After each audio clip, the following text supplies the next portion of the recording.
Hi guys, Luke here of SimBoxx in association with Adrenaline Performance and Clint Patrick. Delighted to be joined by Dave Coldwell. Dave, how are you doing? Hi, mate. I'm all right, mate. How are you? Yeah, not too bad. So how's life inside the bubble? I'm sure you're getting used to it at this point now.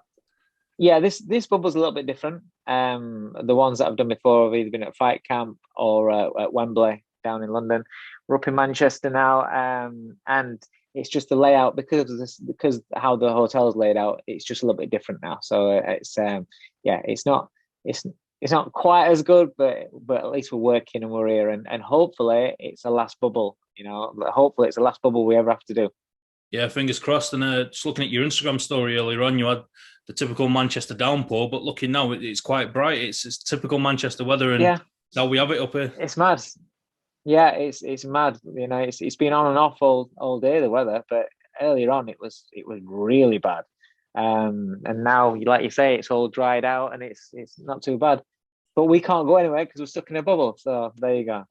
Yeah, so of course you're in the bubble as the trainer of Lerrone Richards, Sniper the Yeah. boss. He goes for the European super middleweight title this weekend against Giovanni De Carolis. Just how much do you know of De Carolis and how much of a threat he poses to Lerrone Richards' undefeated record?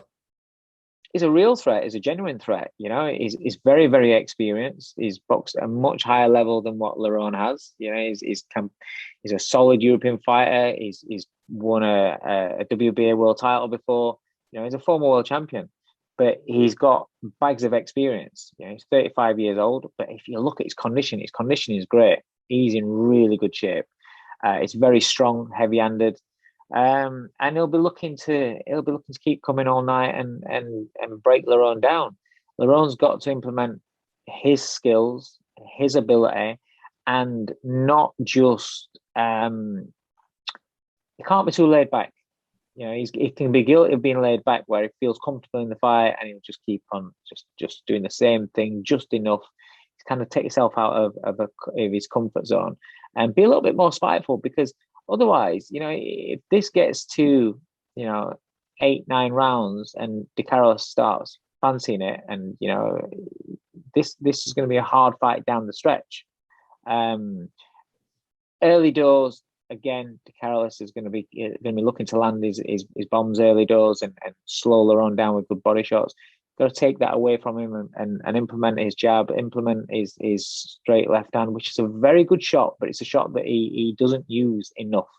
I think the left uppercut will be there. We'll see, but he's got the skills, the talent, and the ability to make himself look good on Saturday night. And also, De Carolis' style, being honest, is the style that should make Lerrone look good on Saturday night. So, let's see how he performs. If he goes in there and lets it flow, then we're going to have a really good performance. You mentioned there about him maybe slipping into a comfort zone, and Yeah, he's been generally untroubled throughout his career up to now. Do you yeah. think as he goes up throughout the levels and the opponents become more experienced, more dangerous, that he'll naturally come out of that comfort zone and that he'll rise to the challenge almost each and every time he steps up? I hope so, because he's gonna have to. He's gonna have to. Obviously, if you feel very comfortable, then the onus is on you to do more. Whereas if somebody's making you do more, then you just do it anyway. So Lerrone's got the gears in him like that, but I want him to be in a situation where if he is controlling his opponent and if he is like completely dominant in there, then he doesn't just be satisfied with what he's doing. He does look to do more, and that doesn't mean being reckless and start taking stupid chances, but he's got the ability to do more. Because then that'll make him more attractive to watch. Because you don't have to. Don't get me wrong. He's not going to be Gerald McClellan. He's not going to be Mike Tyson. He is skilled. He is about his skills and his skill set. So that's never going to change. But what he's been guilty of in the past is, say for instance, if he has somebody in trouble, he'll take a step back and allow them to regroup and get the senses together and get the legs back, and then they can go again. And it can be, that can be very, very costly. And also for fans, they want to see you put the foot down a little bit when it's comfortable, put it a little bit more. It's not a problem if it goes a distance, but don't just coast. And I don't want him to coast because he's got so much talent. He's got so many gears and so many levels to his game. I just want him to flow and let it come out.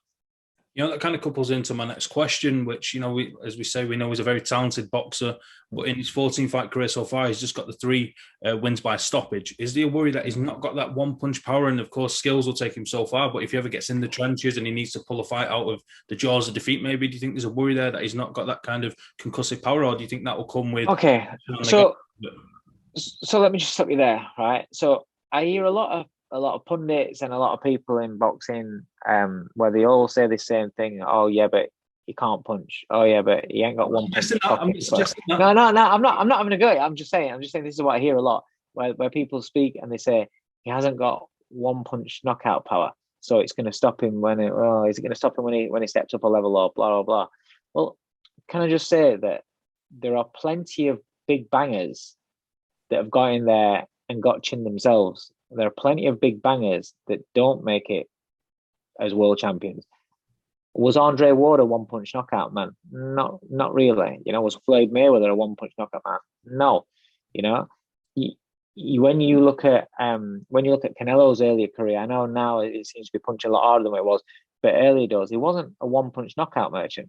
There are more facets to boxing that can get you to become a world champion or get you to world level, get you to European level, than having that one punch knockout power. We've seen recently James Tennyson, who can really, really punch. He went in there, tried to punch really, really hard with a Mexican, and he got done. Jordan Gill can't punch. He's not a knockout merchant. But he fought a Mexican that's operated at their top level, that was coming non-stop, and he outmaneuvered him, outboxed him, outsmarted him, and won clearly in a competitive fight. There are different types of fighters. And so will Lerrone ever be a knockout merchant man, one punch, boom, every shot? No. But he hits harder than what his record suggests. When he throws his left hand, or when he lands his left hand, he gets a reaction. In sparring, he gets a reaction. All you have to do realistically is to be able to punch hard enough to give you that time, give you that space, give you that respect off the opponent that makes them just, because at the end of the day, if somebody can't punch at all, it's not, why doesn't a fighter just walk straight through, steaming, winging shots in? It takes a little bit more than that, because you have to land on them, you have to close the range down with your feet, you have to get the shots off. So there's a lot more to it than that. And although he's not a one-punch knockout merchant, he hits hard enough to get respect. I understand what he's saying when he steps up to the top levels. Because, for instance, if you're fighting a Canelo, I'm not saying Lerrone's ever going to fight a Canelo, but you're doing the same weight division, so you just don't know. But if you're fighting a Canelo, you either need to be absolutely on your game as a boxer. Floyd Mayweather, that's what he did. Don't give Canelo the opportunity to land the big, powerful shots. Lara did a great job on that, but you have to be able to catch him unawares enough to keep him off balance, to allow you to carry on doing what you want to do. But it's always going to be harder if you don't hit hard enough to slow him down, stop him. So it's not impossible, but yes, it is harder when you can't crack an egg, because it means you have to work more. But if you can work, if you're willing to work more, if you're able to work more, Jamie McDonnell, not the biggest puncher in the world, fought big punchers, before and beaten them for world titles. If you're able to do that, and if you are that kind of fighter where you can work, you can have a higher work rate, you have got boxing skills, that doesn't stop you from becoming a world champion. Yeah, of course. So this is for the European title, and he's held previously the Commonwealth and the British title. Where does this position Lerrone, should he pick up the win on Saturday? We don't want to overlook anybody. We don't want to move past this fight before he's got the job done. But we've seen Lennox Clark, somebody that Lerrone has beaten well. He's knocked out Willie Hutchinson, which is a great win, and it almost makes Lerrone's victory over Lennox Clark look even better. Do you think is he looking at kind of fringe world title after this and moving on towards that kind of level, or would a second fight with Lennox Clark and those kind of guys make sense as well? Where's the sense in going back to the people that you've already beaten when you're 28 years old, looking at progressing. He's fighting for a European title on Saturday, so that means if he wins that, he's European level. He's genuinely European level, and De Carolis is, he's not a world level fighter anymore, maybe, but he's experienced at world level. He's been a former world champion, but he's a fringe world level fighter now. So that would put Lerrone into the bracket of fringe world class, but he's definitely European. I would like him to, the European title. If you remember the European title back in the days when I was boxing, Johnny Nelson, Bomber Graham, people like that, go win European titles, and it's a great achievement. And it's a great title to learn and to develop at that good class before you take the next step into world class. People are too much in a rush. As soon as you win a European, so a lot of people now, you win a British title, they're talking about when he's fighting for a world title. Hang on a minute, you've only won a domestic title. Let's slow it down. Get a fight out. My question, is that what kind of, where does it put him, kind of thing? Yeah. So I want him to. I want him to. He's had a couple of good fights, a couple of good wins at British level. So move on. Well done. Now get the European title. Maybe a defense again. A little bit level. A little bit better fighter. Maybe same sort of level fighter. Fringe world class opposition. Get that under his belt. Again, the European title is a good belt to have for that.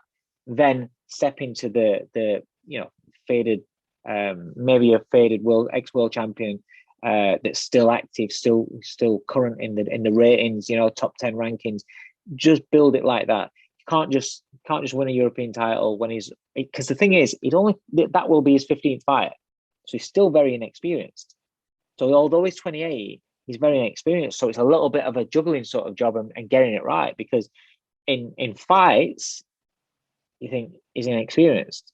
Let's take us time.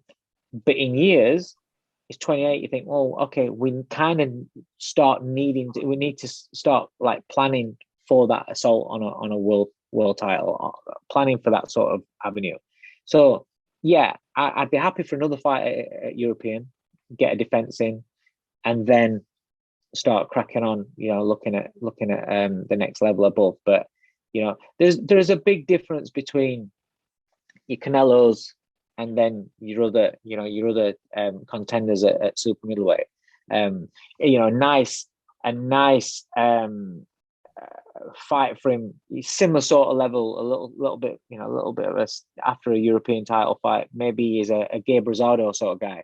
You look at what Gabe Rosado did with Danny Jacobs. That was a good fight.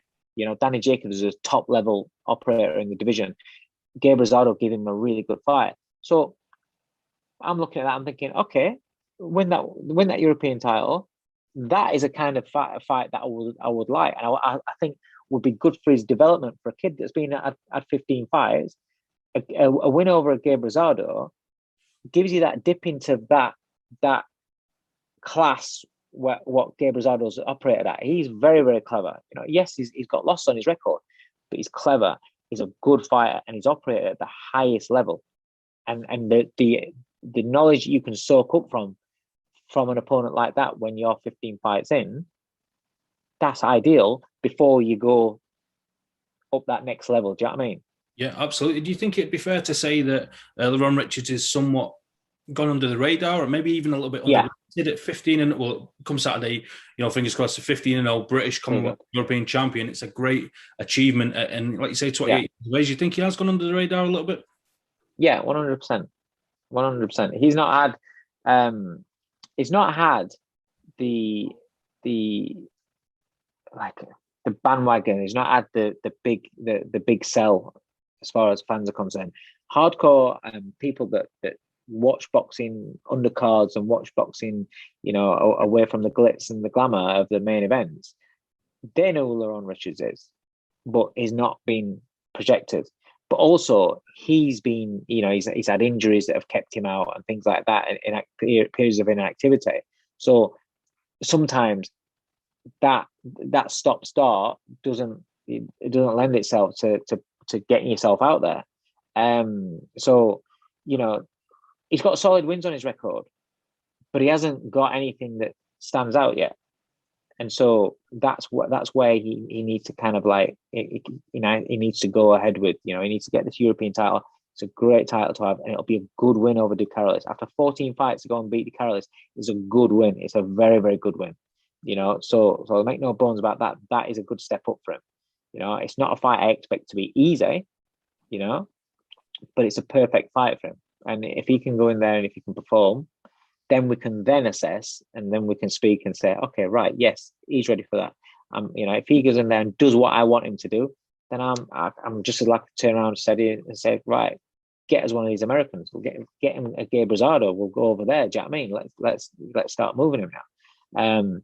If he struggles, then he's got to stay at this European title. If he wins and struggles, then let's keep with the European opponents, for the European title, because like I said, that's a good title for you to learn at European level.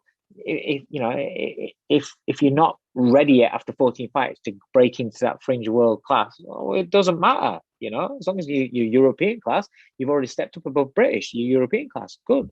Let's get us grounded, and then we go. Like I said, I refer back to people like Bomber Graham, to Johnny Nelson, people like that. They had good, solid fights at European level. I remember Johnny, his European title fights. They prepared him for the fights when he was fighting for world titles. And I think you need that. I think a lot of times we have a kid that completes domestic. Right, okay, I've done domestic now, and do you want to jump up to a world level? No, Lerrone's doing it the right way. Win the British, win the Commonwealth, get the European, then we plan. Absolutely, and I think the European title is going back into that prestige, as you mentioned back in the day. Bomber Graham, but you got the fight with Avanesian and Kelly. That felt great for the European title. And then this weekend is, of course, a triple header of European titles with Tommy McCarthy and Gamal Yafai both defending their titles. So he's getting a bit of that glamorous kind of standing again. What you're saying? So I totally agree. And so it should. It is a great title. It's a great title. To like I said, free education and for you to learn with, but also it's a great title to be able to say you are European champion. And when you've retired, you were European champion, you're a British champion, you're a European champion. That's a hell of an achievement, that is. It's just a name that comes to my head though when we're talking about opponents that would be ideal once he gets the win on Saturday. What about a Rocky Fielding? Yes. I think 100%. That's something that myself and Lerrone spoke about. But I don't know what Rocky's doing. Rocky, I've not heard anything about him about fighting again. So that's a difficult one. But yes, that'd be a great fight. It really would. Rocky's had a great career, and he's done well for himself. And I think, last I heard, he was just enjoying himself and just living his life and spending time with his family. Whether he comes back again, I don't know. Just before we move on, we can't not mention Lerrone Richards, the singer. Where's this come from? Do you know what it is? He's actually, right, he's got a personality. He's very, very quirky, but he has got personality. We have such a giggle in the gym, myself, Hopi, Lerrone, and Jordan. The great characters, and Lerrone, we thought he was just taking the piss in the gym, and so I was filming it, and he started singing, and I thought it was just going to sound rubbish. And he started singing, and he was like, he's not bad. He's not bad at all. And he's kind of like took from there. And then today he just said, say what he wanted to sing. I was like, okay, but that's what he is. He's just very off the cuff, and he's flat. I want to see that, because when he's like this, then he gets in there and he just flows. I want him to flow. I want him to express himself. They're the two things that I say to him, that I want him to express himself, because he has all the talent, he has all the ability. But a lot of times he'll put the brakes on himself, and he's stopping himself from just being Lerrone. I want him to express himself.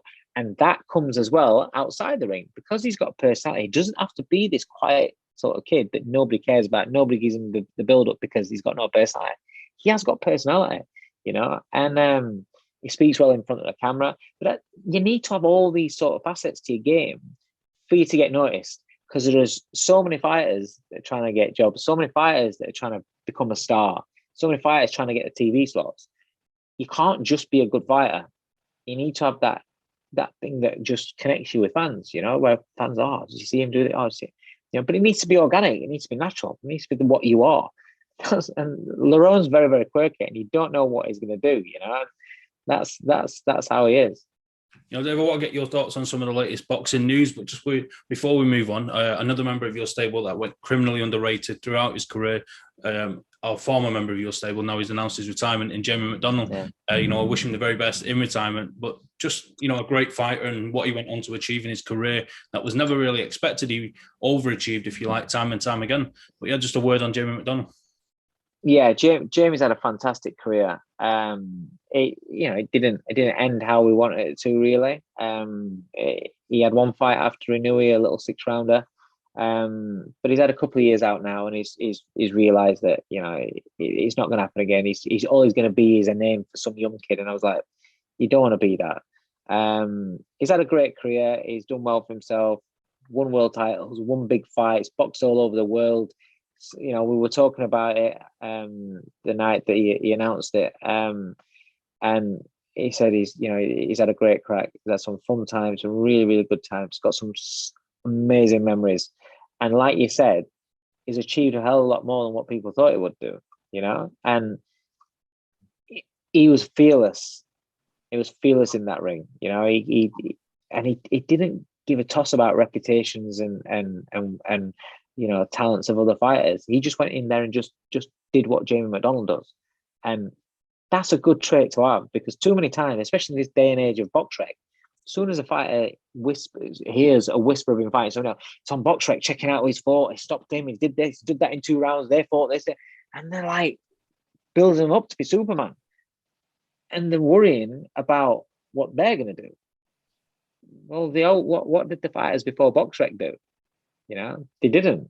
They just focused on what they were doing. And James is kind of like that, because he didn't watch boxing, he didn't study boxing, he didn't know anything about boxing. He just took care of himself and went in there to do what he does best, and he had a great career for that. You mentioned about people being overlooked with if they've not got the most knockouts, and you look at the record on BoxRec and it can be overlooked. There's that great clip doing the rounds recently on Sky Sports Boxing Twitter of Paulie Malignaggi saying that Jamie McDonnell's not got the power, he's not really going to go to the elite level with the lack of power. And as soon as he says that, I think he's on an anti-Joshua undercard because it's at Wembley, and he lands the counter left hook and knocks his opponent out, and it's like, that's perfect timing. And if anything sums up Jamie McDonnell, spitting in the face of adversity time and time again, it was that second moment. I thought it was beautiful. That's it. That's exactly it. And Paulie couldn't punch, but he didn't do bad either, did he? Which is quite ironic. Yeah. Yeah, so like I say, I won't mind getting your thoughts on some of the latest boxing news, and there's no better place to start than Canelo Billy Joe Saunders. As a trainer, you're ideally placed to give us your thoughts on the fight and also the stoppage. Do you feel for Billy? Do you feel for Mark Tibbs and Davison in the position they was putting at the end of that fight, first and foremost? Yeah, because it's never a nice position to be in. That means that your man's getting beat. So it's not, emotions are high there anyway. It's not a nice position to be in. But when your cheekbones caved in, it's over. That's it. It's over. You call the fight. Done. That's it. You can't send a man out there for to take another shot on that. Billy did well to get back to the corner. Can you listen? Break your hand, right, and press your bone where you broke it, and feel that pain. Now imagine fracturing your eye socket there, and as it drops, and then getting punched again on it. Fuck that shit. I've been sat in the days since the fight, literally just pressing my face, trying to imagine that bone there breaking. It's just uncomprehension. Yeah, you see, the thing is, you see it. We see with Billy's face how it drops straight away. As soon as he gets hit, you see how it drops. When the problem is, what we don't have a lot of times is hindsight. Until it happens, hindsight's amazing. So when you see a fighter where their eye just swells, you don't see the bone have any damage to it, and it just swells. Because we see that in boxing all the time, fighters' tissue swells. So you look at that and you think it's just a swelling, but the fighter knows how it feels, and they know. But 9 times out of 10, if you can get to the corner and see, that's when they've got to be honest and they've got to let you know. But if not, if you're looking at that, and if the fighter says he can't see, you got to pull him.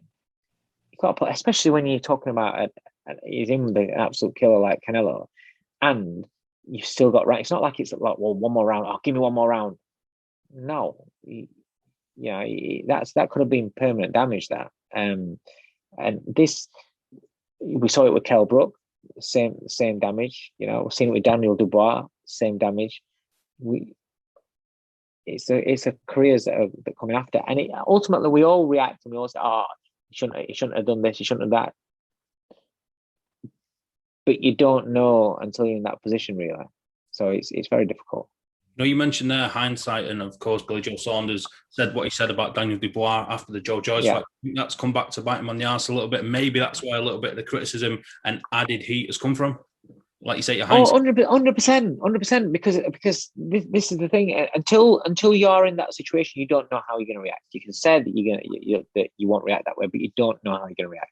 But the problem is like I said, is with Daniel Dubois, it didn't seem to get hit with any big booming right hands and big left hook. It was jabs, and then the swelling come up, and you just thought it was the swelling from persistent jabs coming on, and it just bust his eye up, and it's a swelling. So that's why when he took a knee, yes, it was a shock because he was like, "What? You didn't see anything crash against him, anything massive? It was just a little process as the swelling comes up."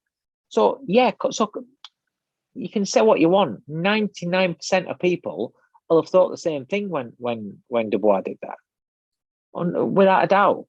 But the problem is if you make it back to a corner, and Daniel did numerous times went back to corner with his eye like that, So I've said it before. We have this issue where this stigma where we associate the word quit in a really bad way,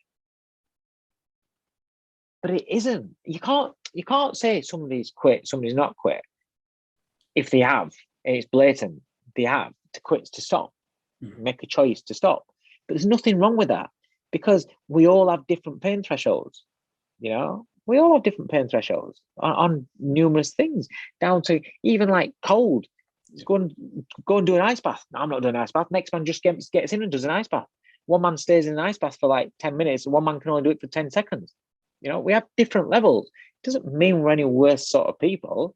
It's just that there's a certain level where people go, I can't do anymore. If you've given your best and you've given everything and you've took as much pain as you can, that's it. Nobody can say anything else, because once the fighter climbs through them ropes, then he's earned the right to say when he's had enough, because he's climbed through the ropes in the first place.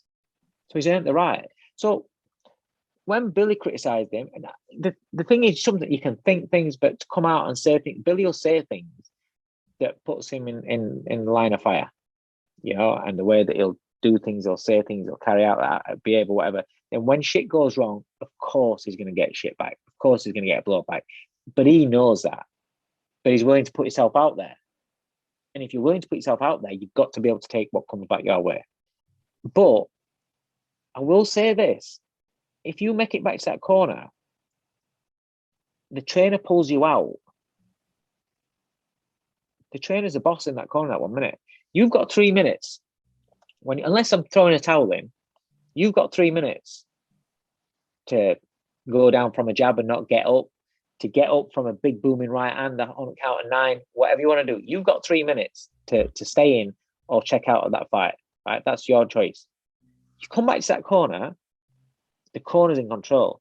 If the corner says, I'm pulling you out, then you're out. That's it. I don't agree in this where the corner asks the fighter, shall I pull you out? You can't do that. I'm not saying that happened on that, but I've seen it before where a corner said, shall I pull you out? And I think once you think, should I pull him out, pull him out.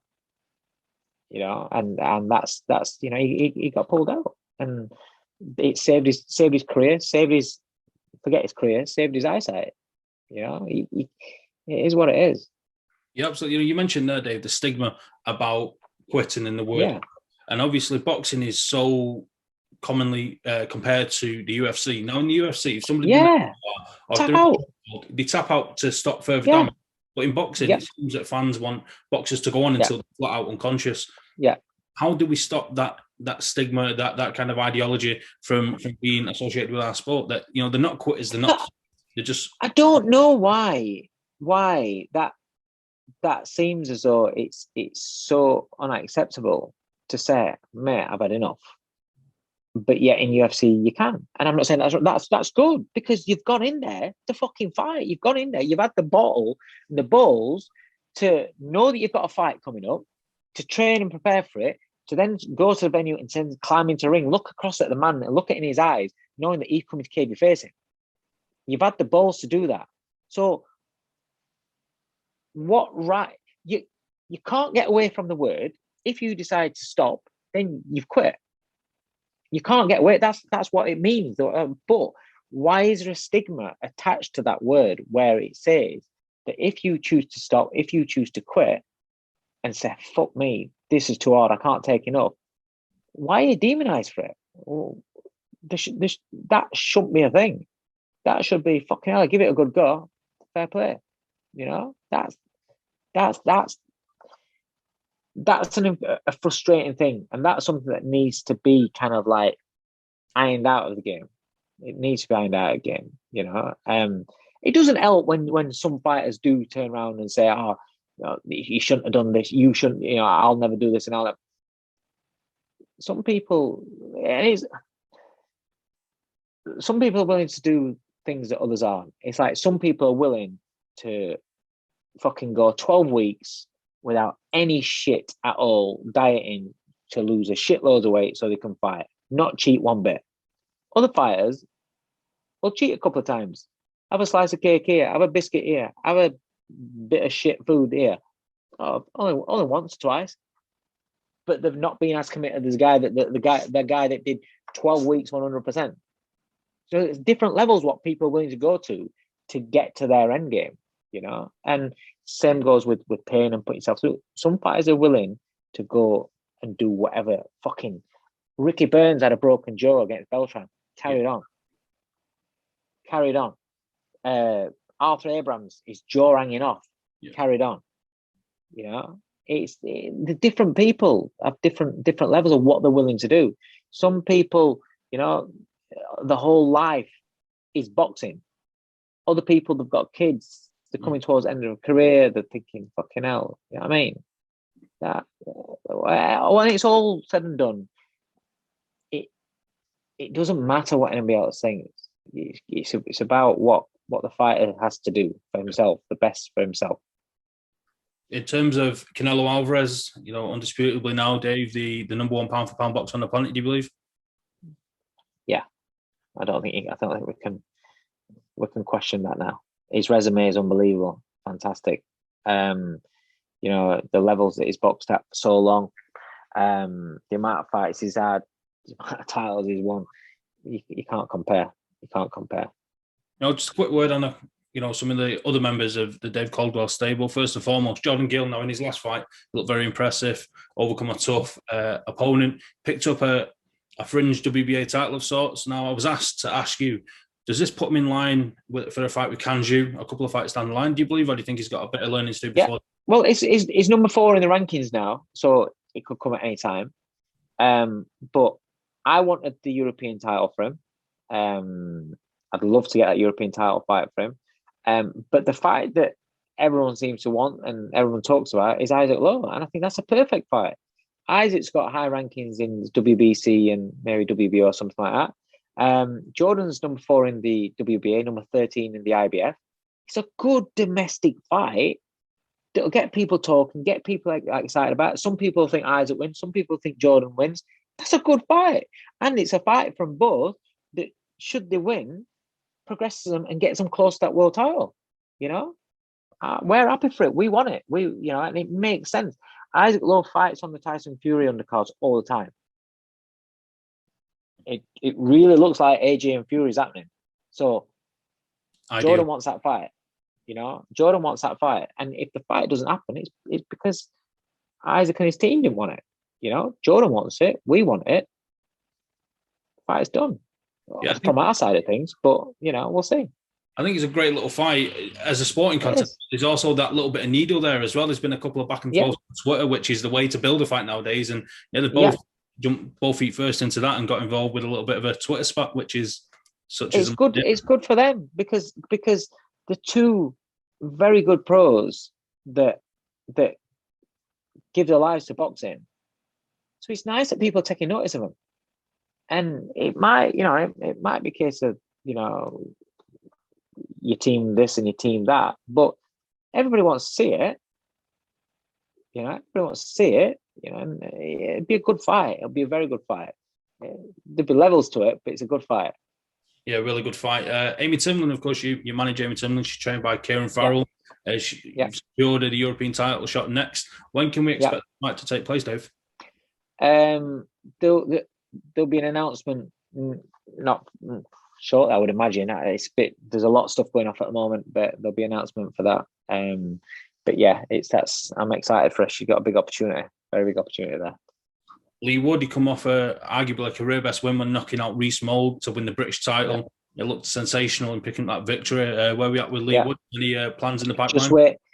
Just waiting. There's a lot of pandemic wise, not many shows. There's a lot of guessing games going off at the moment. What's happening with what promoters and what have you? So nobody's really committing to dates, you know. And so it's like we're waiting to find out how it all pans out, and then you're going to know what dates are, and then you're going to know when your fighter is going to box. So there's a lot of unanswered questions for a lot of fighters right now. Leigh's one of them. You know, I'm speaking to people and seeing what's on the horizon, what could we be looking at. But we just got to be patient with that one. You know, I've got Raza Hamza, who's just been made mandatory for an English title shot now. He's the same. That's against Reece Mould. That's a good fight, a very good fight. But again, we have to see and what show that'll land on. Who's, you know, is it going to go to purse bids, or will somebody do a deal? There's a lot. Fights get made or fights get talked about, and you know, fighters win titles and think that straight away everything's going to be there. But sometimes with circumstances, especially what we're in right now, can take a little bit of time, a little bit of patience. Yeah, absolutely. Well, Dave, I know you're a busy man in the bubble. A lot of media commitments. We've got the Manchester United game coming up in a few minutes. So I'll let you get back to your evening. I thank you for your time, and best of luck for you and Lerrone Richards on Saturday. Cheers, mate. Nice one. Thanks for having me.